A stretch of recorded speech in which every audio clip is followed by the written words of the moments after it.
Shri M K Haridas, അതായത് മുഖ്യമന്ത്രിയുടെ office കേന്ദ്രീകരിച്ച് നടക്കുന്ന അഴിമതി ആരോപണങ്ങളെ മുഖ്യമന്ത്രിയുടെ ഓഫീസ് സംരക്ഷിക്കുന്നു, മുഖ്യമന്ത്രിയുടെ മകൾക്കെതിരെയുള്ളതാണെങ്കിൽ പാർട്ടി സംരക്ഷിക്കുന്നു. ഇവിടെ ഇങ്ങനെ ഒരു അഴിമതി സംരക്ഷിത കവചം തീർത്തുകൊണ്ടാണോ മുന്നേറുന്നത്, അതോ അഴിമതി സംരക്ഷിത സംസ്കാരം തന്നെ ഇവിടെ ഇങ്ങനെ ഉടലെടുക്കുന്നതിൽ പ്രധാന പങ്ക് ഈ സർക്കാർ വഹിച്ചിട്ടുണ്ടോ? ഒരു പരസ്പര വിശ്വാസത്തിന്റെ മുകളിലാണ് ഈ പിണറായി വിജയൻ സർക്കാർ ഒന്നും രണ്ടും പിണറായി വിജയൻ സർക്കാർ മുൻപോട്ട് പോകുന്നതെന്ന് നമ്മൾ അതിന്റെ കൃത്യമായിട്ടുള്ള പ്രതിദിന കാര്യങ്ങൾ പരിശോധിച്ചു കഴിഞ്ഞാൽ നമുക്ക് മനസ്സിലാകും. ഒരു പരസ്പര ധാരണ, ഒരു പരസ്പരം അങ്ങോട്ടും ഇങ്ങോട്ടും നമ്മൾ പറയില്ലേ, ഞാൻ ഇന്നത് ചെയ്താൽ നീ ഇന്നത് ചെയ്യണം, നീ ഇന്നത് ചെയ്ത് കഴിഞ്ഞാൽ ഞാൻ അങ്ങനെ ചെയ്യണം എന്നുള്ളൊരു ധാരണ. എനിക്ക് ശ്രീ സതീഷിനോട് ഒന്ന് രണ്ട് കാര്യങ്ങൾ പറയാനുണ്ട്. രണ്ടാം തവണയും പിണറായി വിജയനെ അധികാരത്തിലേറ്റിയ കേരളത്തിലെ ജനങ്ങൾ എന്താ വിഡ്ഢികളാണോ എന്നിട്ട് അങ്ങ് ചോദിക്കുന്നത് കേട്ടു. രണ്ടാം തവണയും ഈ നമ്മുടെ UP-യിലെ ഇയാള് യോഗി ആദിത്യനാഥിനെ അധികാരത്തിൽ കയറ്റിയ ജനങ്ങളുടെ കാഴ്ചപ്പാടിനോട് താങ്കൾക്ക് യോജിക്കാൻ പറ്റുമോ? ഒരു ഇടതുപക്ഷക്കാരൻ എന്ന നിലയ്ക്ക് മോദിയെ മൂന്നാമത് ഭരണത്തിലേറ്റിയ ഇന്ത്യയിലെ ബഹുഭൂരിപക്ഷം ജനങ്ങളുടെ കാഴ്ചപ്പാടിനെ താങ്കൾക്ക് വിമർശിക്കാൻ പറ്റുമോ?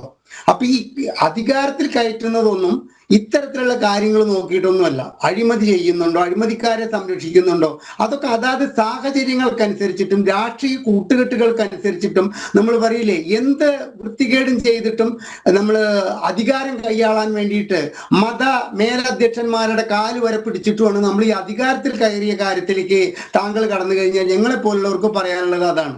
അധികാരം കിട്ടാൻ വേണ്ടിയിട്ട് എന്തും ചെയ്യും. ഇന്ന് തള്ളിപ്പറയുന്ന വെള്ളാപ്പള്ളി നടേശനെ നാളെ 6 മന്ത്രിമാരാണ്, 2021 മുഖ്യമന്ത്രി അടക്കം 6 മന്ത്രിമാരാണ് കാണിച്ചു കൊള്ളുന്നവരെ പോയിട്ട് ഈ വെള്ളാപ്പള്ളി നടേശനെ കണ്ടത് എന്ന് ആലോചിക്കണം. ഓരോ ബിഷപ്പുമാരെ കാണാനും 4-5 മന്ത്രിമാരാണ് 2021 പോയത്.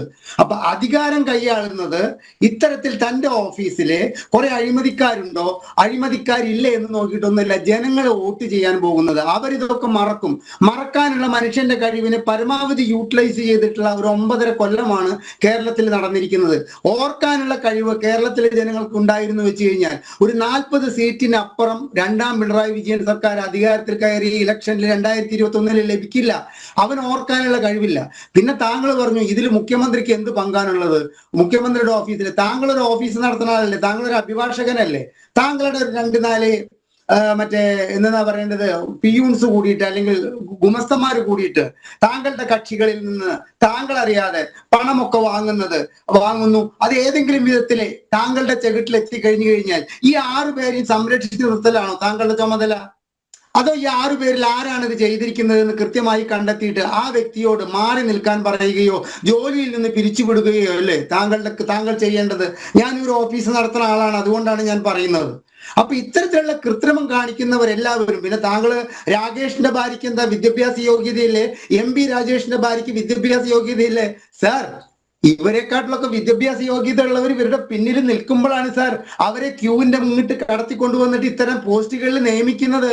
അതിലാണ് സാർ ജനങ്ങൾക്ക് അങ്ങേയറ്റം ബുദ്ധിമുട്ടുള്ളത്. എന്ത് തിരക്കിന്റെ അടിസ്ഥാനത്തിലാണ് രവീന്ദ്രനെ കണ്ണൂർ വൈസ് ചാൻസലറായിട്ട് 2ാമത് അപ്പോയിന്റ്മെന്റ് കൊടുത്തിട്ട് കേരളത്തിന്റെ 45 ലക്ഷം രൂപ വക്കീൽ ഫീസ് കൊടുത്തിട്ട് വാദിച്ചത് സുപ്രീം കോടതിയിൽ പോയിട്ട്? KN രവീന്ദ്രനാഥ് ഇപ്പോൾ ഒഴിഞ്ഞു പോയിട്ട് അവിടെ വേറെ പുതിയ വൈസ് ചാൻസലർ എന്നിട്ട് കണ്ണൂർ യൂണിവേഴ്സിറ്റി നടക്കുന്നില്ലേ? അപ്പൊ പണം ദുർവ്യയം ചെയ്യുക, ഒരു മുഖ്യമന്ത്രിയുടെ ഓഫീസിലെ പറ്റിയിട്ട് ഇത്തരത്തിലുള്ള ആരോപണങ്ങൾ വരിക, മുഖ്യമന്ത്രി പോസ്റ്റ് ചെയ്യുന്ന എല്ലാവരും അഴിമതിക്കാരാണെന്ന് ജനങ്ങൾ അറിയുക, ഇത് താങ്കൾക്ക് ഭൂഷണമാണെങ്കിൽ നികുതി വിധായകരായ ഞങ്ങളെ സംബന്ധിച്ചിടത്തോളം കേരളത്തിന്റെ ഒരു സാംസ്കാരിക പാരമ്പര്യം നോക്കിയിട്ട്, കേരളത്തിന്റെ തനതായ ഒരു ജനാധിപത്യ സംരക്ഷണം നോക്കിയിട്ട് ഞങ്ങൾക്ക് അപമാനമാണ്. കാരണം ഇന്ന് മുഖ്യമന്ത്രി വൈകുന്നേരം പറയണമായിരുന്നു, KM അബ്രഹാം താങ്കൾ ഈ ചാർജിൽ നിന്ന് മാറി നിൽക്കണം. കാരണം ഹൈക്കോടതിയുടെ വാക്കുകൾ അത്രയും സ്ഫുടമായിരുന്നു. പ്രാഥമികമായിട്ട് പ്രഥമ ദൃഷ്ട്യ ഈ തെറ്റ് ഈ അബ്രഹാം എന്ന് പറയുന്ന വ്യക്തി പണസമ്പാദനം നടത്തിയിട്ടുണ്ടെന്ന് കോടതിക്ക് ബോധ്യമായി എന്ന് പറഞ്ഞിട്ട് അയാളെ വീണ്ടും അരിയിട്ട് വായിച്ചുകൊണ്ട് മുൻപോട്ട് പോകുന്ന മുഖ്യമന്ത്രിയെ അല്ലാതെ പിന്നെ ഞങ്ങൾക്ക് കർണാടക മുഖ്യമന്ത്രിയെ കുറ്റം പറയാൻ പറ്റുമോ? ഇല്ല. മുഖ്യമന്ത്രി ഉമ്മൻചാണ്ടി എനിക്കെതിരെയുള്ള ആരോപണങ്ങൾ CBI അന്വേഷിക്കണം എന്ന് പറഞ്ഞിട്ട് ഹൈക്കോടതിയിൽ പോയി. അതിന് 1,20,00,000 രൂപയുടെ വക്കീലിനെ കൊണ്ടുവന്നിട്ട് വാദിച്ചു. അത് പറ്റില്ല, CBI അന്വേഷിക്കണ്ട എന്ന് പറഞ്ഞിട്ട്. എന്തായിരുന്നു ഇടതുപക്ഷ ജനാധിപത്യ മുന്നണി സർക്കാരിന്റെ വികാരം? ഒരു മുഖ്യമന്ത്രി പറയുകയാണ്, സ്ഥാനമൊഴിഞ്ഞ മുഖ്യമന്ത്രി ഒഴിയുന്നതിനെക്കാട്ടിലും മുമ്പ് എന്നെ കുറിച്ച് CBI അന്വേഷിക്കണം. അപ്പൊ എന്താ നിങ്ങൾ പറഞ്ഞത് പോയിട്ട് 1,20,00,000 രൂപ ഒരു വക്കീലിന് കൊടുത്തിട്ട് ഇത് CBI അന്വേഷിക്കണ്ട എന്തായിരുന്നു വികാരം? അപ്പൊ ഇത്തരത്തിലുള്ള സാഹചര്യങ്ങളില് മറ്റുള്ളവർ ചെയ്യുന്നതെല്ലാം തന്നെ തെറ്റ്, മറ്റുള്ളവർ ചെയ്യുന്നതിനെ അങ്ങേയറ്റം വിമർശിക്കാം.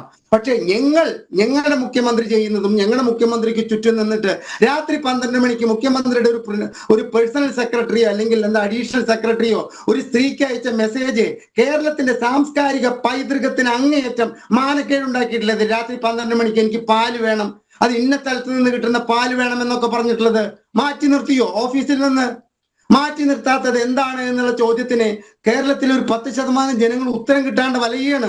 സ്വപ്ന പറഞ്ഞത് എന്താ? കടകംപള്ളി സുരേന്ദ്രൻ എന്ന് പറഞ്ഞവനെ സ്ത്രീകളുള്ള വീട്ടിൽ കയറ്റാൻ കൊള്ളില്ല എന്നാണ് പറഞ്ഞത്. 2021 തെരഞ്ഞെടുപ്പിന് സീറ്റ് കൊടുത്തിട്ട് അദ്ദേഹത്തെ MLA ആക്കുകയാണ് നിങ്ങൾ ചെയ്തിട്ടുള്ളത്. അപ്പൊ തെറ്റ് ചെയ്തവരെ മുഴുവൻ സംരക്ഷിക്കുന്നതിന്റെ മാനദണ്ഡം എന്താണ് എന്നാണ് ഞങ്ങൾ ചോദിക്കുന്നത്. അത്തരത്തിൽ പറയുമ്പോൾ മുഖ്യമന്ത്രിയുടെ ഓഫീസ് എന്ന് പറഞ്ഞാൽ ഏറ്റവും സംശുദ്ധമായിരിക്കേണ്ട ഒരു ഓഫീസ്, സംശുദ്ധതയായിരിക്കേണ്ട ഒരു ഓഫീസ് ഇത്തരത്തിൽ കളങ്കപ്പെടുമ്പോൾ അത് കളങ്കപ്പെടാതെ നോക്കാനുള്ള ചുമതല മുഖ്യമന്ത്രിക്കുണ്ട്. ഇല്ലെങ്കിൽ ഞങ്ങളെപ്പോലുള്ളവർ മുഖ്യമന്ത്രിയുടെ ഭാഗത്തുള്ള തെറ്റുകൾ ചൂണ്ടിക്കാണിക്കുമ്പോൾ ഇതിൽ മുഖ്യമന്ത്രി എന്താണ് തെറ്റ് ചെയ്തത് എന്ന് ചോദിക്കലല്ല സാർ മര്യാദ. അതിൽ മുഖ്യമന്ത്രിക്ക് ചെയ്യാനുള്ളത് എന്താണെന്ന് ചെയ്ത് കാണിച്ചുകൊണ്ട് ജനങ്ങളെ ബോധ്യപ്പെടുത്തുകയാണ് ചെയ്യേണ്ടത് എന്നാണ് രോഹിണി എനിക്ക് പറയാനുള്ളത്.